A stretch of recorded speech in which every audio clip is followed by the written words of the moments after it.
ஒவ்வொரு நாளையும் உனதாக்கு, எவரையும் சம உணர்வுடன் சந்தி. நீ பட்டறை கல்லானால் அடிதாங்கு, சம்மட்டியானால் ஓங்கி அடி என்று அறிவியலின் அடையாளமாக இருக்கிற ஐயா அப்துல் கலாம் நமக்கு கற்பித்தது போல, பல்லாயிரம் ஆண்டுகளாக அடிதாங்கி வந்த நாங்கள் பட்டறை கல்லாக இருந்து ஓங்கி அடிக்கிற சுத்தியலாத மாதிரி இப்போதுதான் அடித்து நொறுக்கி கொண்டிருக்கிறோம். அதிலே எங்களுடைய அமைப்பு, நாம் தமிழர் கட்சியினுடைய அமைப்பு எல்லா இடத்திலும் போய் இருக்கிறதோ இல்லையோ, அன்பானவருக்கு நான் சொல்லுவேன், நாம் தமிழர் கட்சிக்கு எல்லா வாக்ககத்திலும் வாக்கு விழாத கட்சிகள் இங்கு உண்டு. ஆனால் நாம் தமிழர் கட்சிக்கு வாக்கு விழாத ஒரு வாக்ககம், அந்த வாக்ககத்தில் முகவராக நாம் தமிழர் கட்சி தங்கைகளோ தம்பிகளோ இருந்தார்கள், என் அப்பாவோ சித்தப்பாவோ இருந்தார்கள் என்பது எனக்கு தெரியாது. ஆனால் நாம் தமிழர் கட்சிக்கு வாக்கு விழாத வாக்ககங்களே கிடையாது.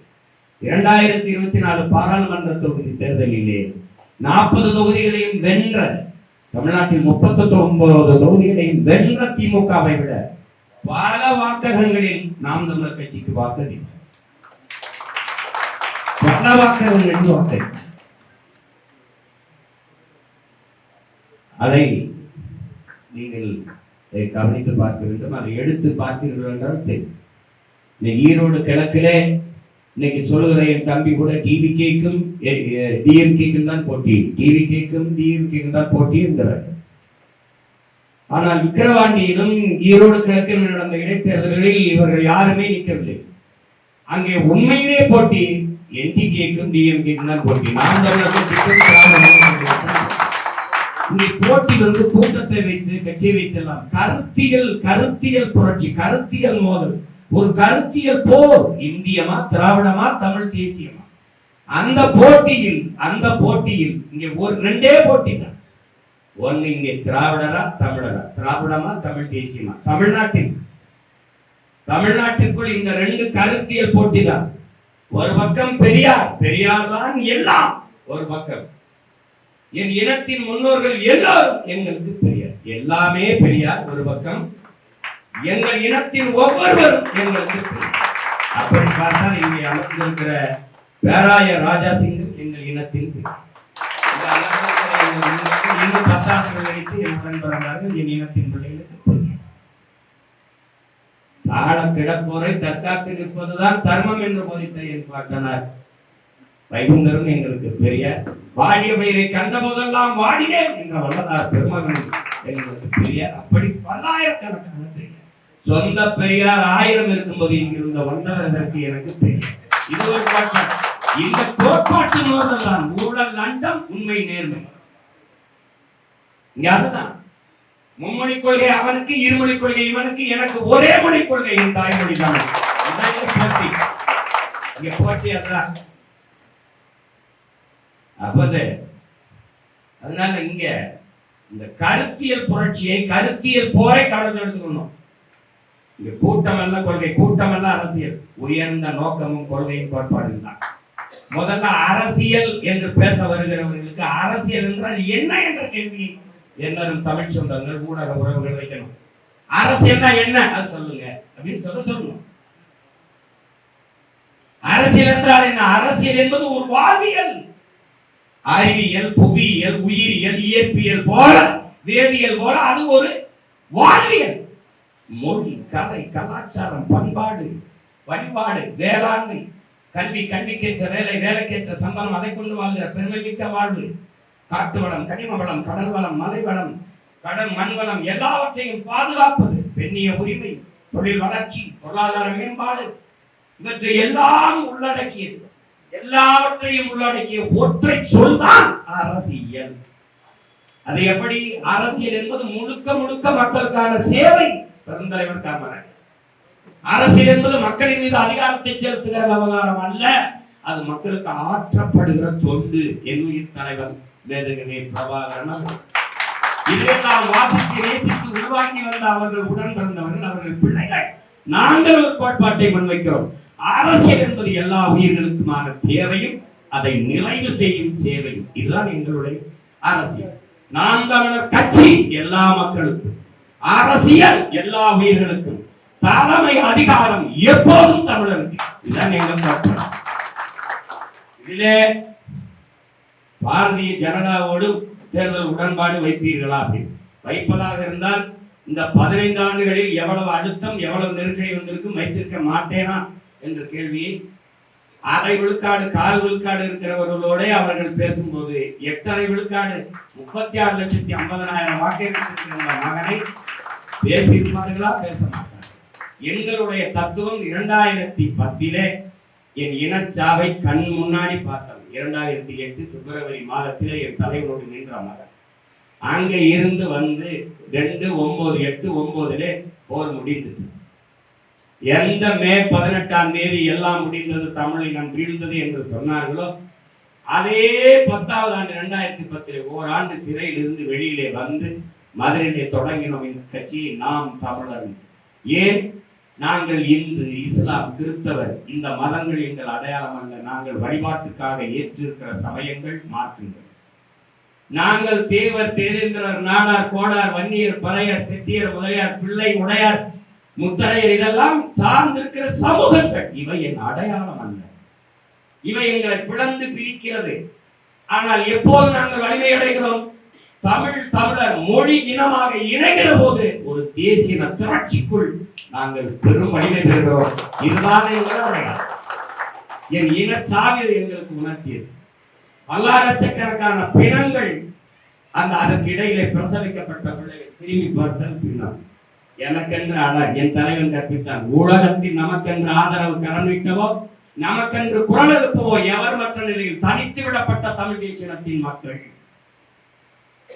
சிதைந்து அழிந்து கொண்டிருக்கிற தமிழ் பேரின மக்கள் பாதுகாப்பாக வாழ்வதற்கு போராடித்தான் ஆக வேண்டும் என்ற கட்டாயத்திற்கு தள்ளப்பட்டு விட்டார்கள்.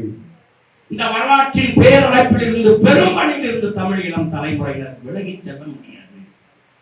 அதை உணர்ந்து தெளிந்த பிள்ளைகள், உணர்வு பெற்ற பிள்ளைகள் விலகி செல்லாமல் களத்திலே நின்றோம். அந்த இடத்தில் உணர்ந்தோம், நாங்கள் இவையெல்லாம் எங்கள் அடையாளங்கள் அல்ல. இந்த நிலத்தை விட்டு கேரளா, கர்நாடகா, ஆந்திரா, இந்திய பரப்புக்குள் எங்கு சென்றாலும் நான் நாடார் என்றோ, கோனார் என்றோ, தேவர் என்றோ, இந்து என்றோ, இஸ்லாம் என்றோ அடையாளப்படுத்த முடியாது.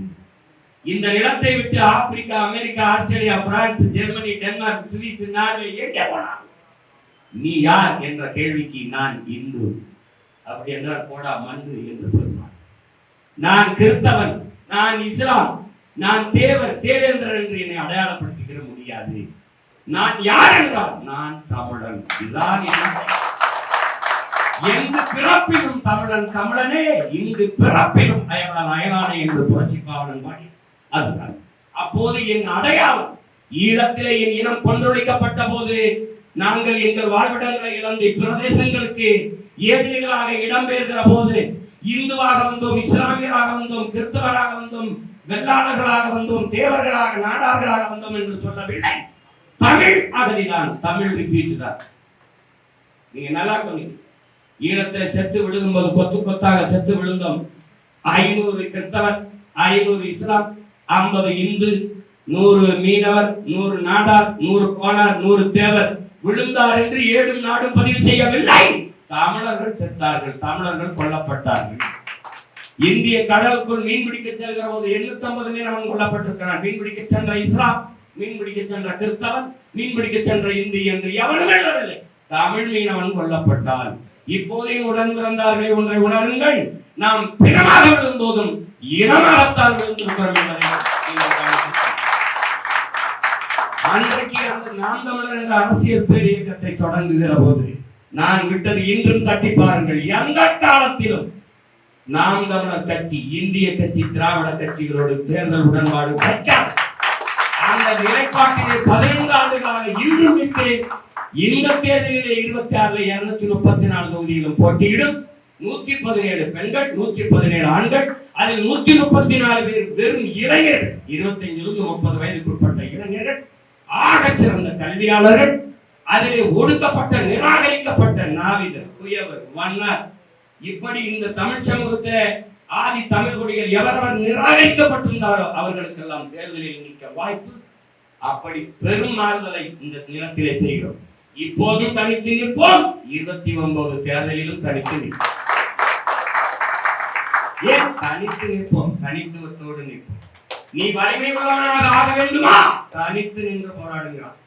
பிறர் தோல் மீது ஏறி நின்று நீ உயரமானவன் என்பதை காட்டுவதை விட தனித்து நின்று உண்மையான உயரத்தை காட்டவே மேலானதுங்கிறான். நாங்கள் ஆகப்பெரும் தத்துவத்தை தந்த தலைவனின் மக்கள் 20 நாடுகள் எதிர்த்து நின்ற போதும் துணிந்து போராடி விடுதலைக்காக நின்ற மறவர்களுடைய பிள்ளைகள். அதனால ஒண்ணு கிடையாது. தோல்வியை கண்டு துவண்டு போற பிள்ளைகள் நாங்கள் கிடையாது. வெற்றியும் தோல்வியும் சம அளவிலே சமமாக மதிக்கக்கூடிய வீரர்கள் நாங்கள்.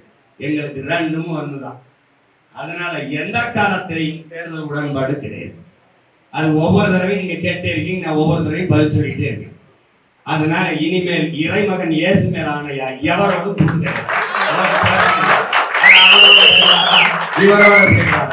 இந்த நிலத்திலே மிகப்பெரிய கட்சி நாம் தமிழர் கட்சி தான். இந்த நிலத்திலே 234 தொகுதியில் தொடர்ச்சியாக வேட்பாளரை நிறுத்தி போட்டியிடக்கூடிய ஒரே கட்சி நாம் தமிழர் கட்சி. அப்ப எது பெருசு? நாம் தமிழர் கட்சி தான் பெருசு. இரண்டாவது 8 கோடி மக்களை நம்பி மக்களோடு தேர்தல் உடன்பாடு, கொள்கை உடன்பாடு வச்சு நிற்கிற கட்சி நாம் தமிழர் கட்சி தான். நாங்கள் மக்களுக்கானவர்கள், மக்களிடமிருந்து மக்களுக்காக வந்தவர்கள். அதனால் மக்களோட உடன்பாடு, எங்கள் கொள்கை கோட்பாடுகளை மக்களிடம் விதைக்கிறோம். அதை மதிப்புமிக்க வாக்காக அறுவடை செய்து வலிமையான அரசியலாக வளர்கிறோம். இதுதான் இங்க நீங்க கவனிக்கணும். அதுதாங்க வடிக்கணும். எனக்கு பாதுகாப்பு கூட இசட்டு ஒய் கேட்கிற பிள்ளைகள் நாங்கள் கிடையாது. நாங்கள் எங்களுக்கு பாதுகாப்பு என் மக்களுக்கு பாதுகாப்பு அவர்கள் பிள்ளைகள் நாங்கள். இதுதான்.